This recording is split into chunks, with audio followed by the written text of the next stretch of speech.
কুরবানির মাংস রান্নার মজাই আলাদা। কোনো রকম মশলা দিয়ে পেঁয়াজপাতি দিয়ে বসিয়ে দিলেই টেস্ট হয়ে যায়। এত গরম মশলা এটা সেটা কিছুই দিতে হয় না, আলহামদুলিল্লাহ সব কিছুর জন্য। তো এখানে আমি একটা বড় পাতিলে মাংস বসিয়ে দিয়েছি। এত ভরে দিয়েছি যে আমার মাংস উল্টানের লাড়া দেওয়ানোর কোনো স্কোপ নেই।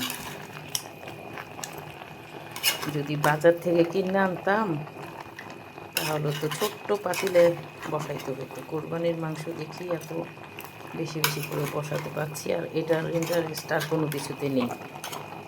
যাই হোক, আলহামদুলিল্লাহ সব কিছুর জন্য আল্লাহর কাছে শুকরিয়া। আল্লাহ যাতে এভাবে সবসময় আমাদের কোরবানি দেওয়ার তৌফিক দেয়। আমিন আমিন।